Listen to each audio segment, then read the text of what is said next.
Bienvenidos al informativo económico de Deutsche Welle. Estados Unidos aumenta la presión sobre Europa. En la reunión de ministros de Economía del G7, las relaciones con China y Rusia ocupan un lugar prioritario.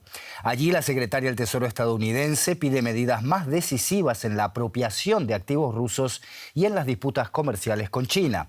Hasta ahora los países europeos han reaccionado con dudas. El ministro alemán de Economía, Christian Lindner, advirtió el viernes contra una guerra comercial con China, un mercado importantísimo para Alemania, en medio de un debate sobre posibles aranceles punitivos de la Unión Europea a productos chinos.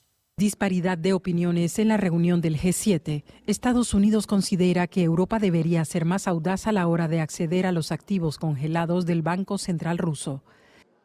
Se trata de unos 260.000 millones de dólares que se hallan sobre todo en Europa. Hasta ahora solo se han retirado los intereses y se han transferido a Ucrania. Sin embargo, la reacción a las protestas de Estados Unidos ha sido tibia, pues se temen consecuencias jurídicas. El gobierno federal lo está examinando y está dispuesto a tomar otras medidas si no tienen consecuencias jurídicamente desfavorables o económicamente arriesgadas. Pero por el momento aún no está claro.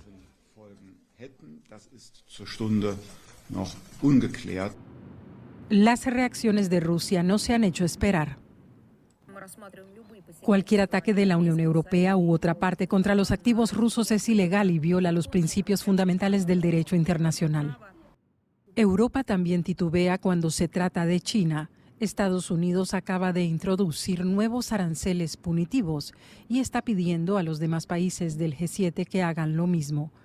Sin embargo, muchos países de la Unión Europea dependen del comercio con China y temen eventuales medidas punitivas. Estos temas serán objeto de debate en Italia hasta este sábado, pero no se esperan grandes avances. Vamos a comentar esta reunión del G7 con nuestro corresponsal financiero en la Bolsa de Frankfurt, José David Navarro. José, Estados Unidos ha hecho una propuesta más ambiciosa sobre el uso de los fondos bloqueados al Banco Central ruso y parece que la idea sigue en la mesa de negociación. ¿Qué detalles se conocen sobre este plan y cómo funcionaría en la práctica? Hola Andrés, ¿qué tal? Bueno, la propuesta, como comentabais antes, de que utilizar solo los intereses que den los fondos bloqueados desde Rusia es poco ambiciosa para Estados Unidos. Según algunos cálculos, eso daría entre 2.500 y 3.000 millones de euros anuales, que para la ayuda militar y la reconstrucción de Ucrania, Estados Unidos propone dar un paso más allá y utilizar como respaldo todo el dinero bloqueado para, por ejemplo, emitir un bono y repagarlo con los intereses que todo el conjunto de este dinero, que rondaría los 260.000 millones de dólares.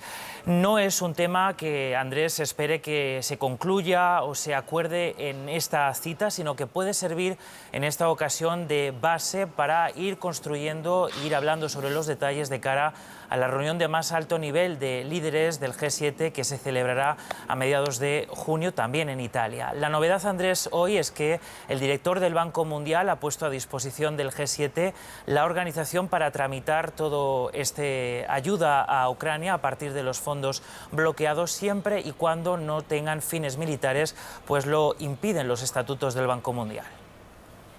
El otro gran tema de esta reunión de ministros del G7, José, es China. ¿Qué es lo que han dicho los ministros europeos sobre la posibilidad de aplicar aranceles a los coches importados de China, como exige Estados Unidos?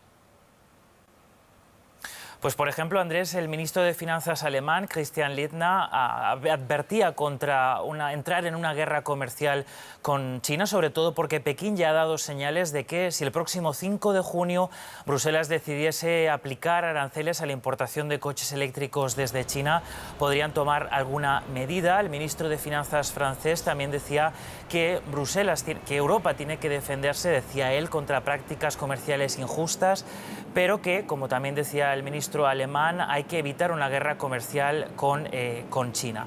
Lo cierto, Andrés, es que los cálculos aquí en Europa son que esos aranceles van a llegar, pero que no serán tan altos como los que ha aplicado Estados Unidos. El propio ministro de Finanzas italiano decía que es solo una cuestión de tiempo que la Unión Europea siga los pasos de Estados Unidos en aplicar aranceles contra China. José David Navarro, en la Bolsa de Frankfurt, gracias por estas informaciones. Buen fin de semana. ¿Se imagina usted ir a hacer la compra al supermercado y ver que los precios están más bajos es algo casi inimaginable, pues en Estados Unidos está llegando el verano y los consumidores están viendo algo que ni ellos ni nosotros hemos visto desde el inicio de la pandemia hace más de 4 años.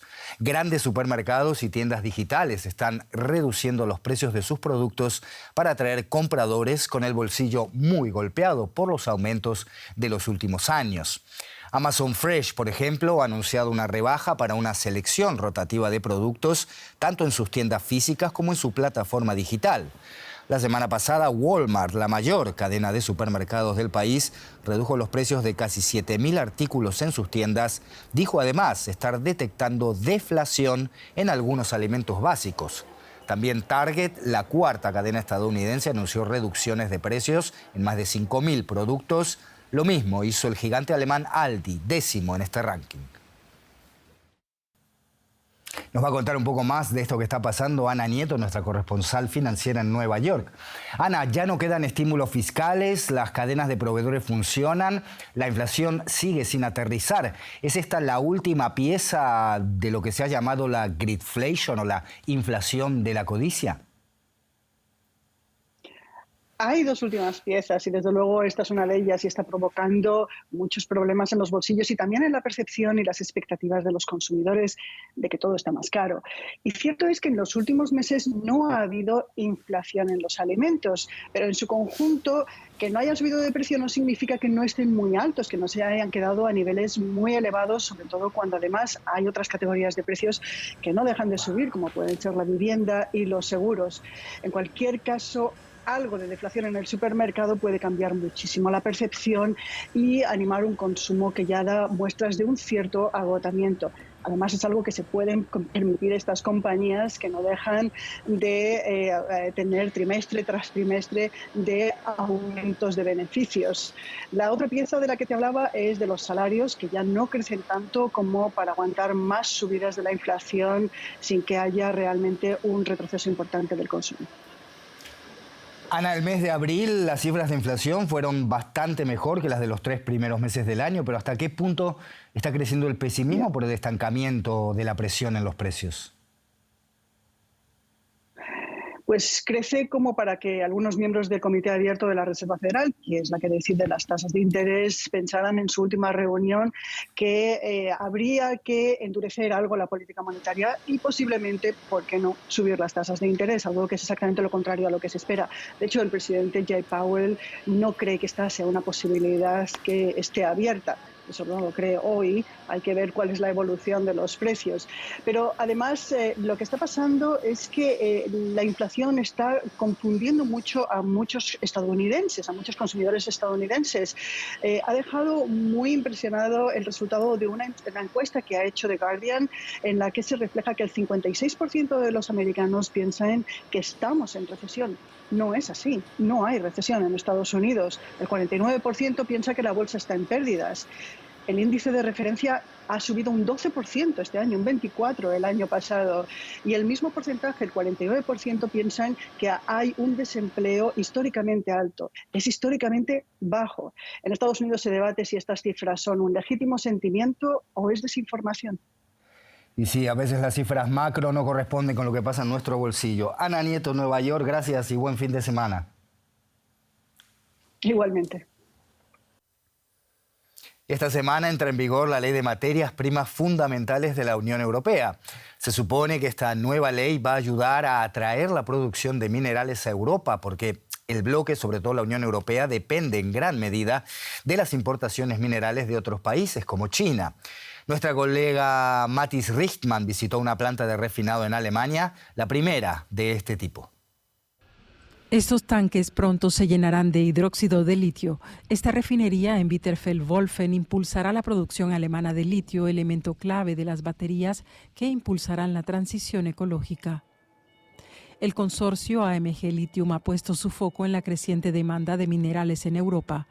Las fases del proceso son complejas y se extienden por todo el planeta, empezando en una mina de Brasil.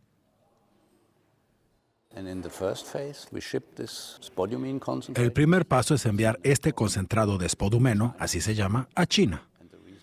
Esto se debe a que ahora mismo no hay ninguna planta de conversión que trabaje con este material aquí. Y luego recibimos de China una sustancia intermedia que podemos refinar en Bitterfeld para obtener la batería. China aún forma parte de la cadena de suministro de litio de AMG, pero la empresa quiere eliminar progresivamente a este país del proceso. Europa depende en gran medida de las materias primas del exterior. China suministra todos los elementos intensivos en tierras raras que utiliza la Unión Europea. Turquía controla el boro y Sudáfrica suministra la mayor parte del platino que necesita el bloque. Se supone que la Ley de Materias Primas Fundamentales de la Unión Europea cambiará esta situación. Establece como objetivo que el 10% de los materiales se produzcan en minas dentro de la Unión Europea, el 40% se refinen y el 15% se reciclen, objetivos ambiciosos para reducir la dependencia extranjera. Pero la cantidad de dinero que se invierte en aumentar la producción no es suficiente por el momento.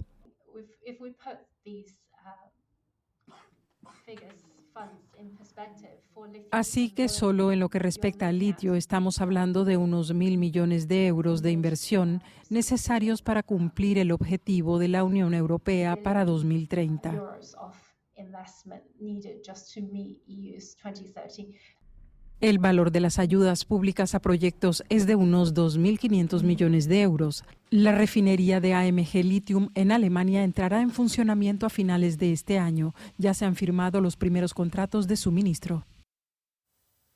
Esto fue La Economía. Todos nuestros contenidos se pueden ver en nuestras plataformas y en nuestra galardonada aplicación móvil.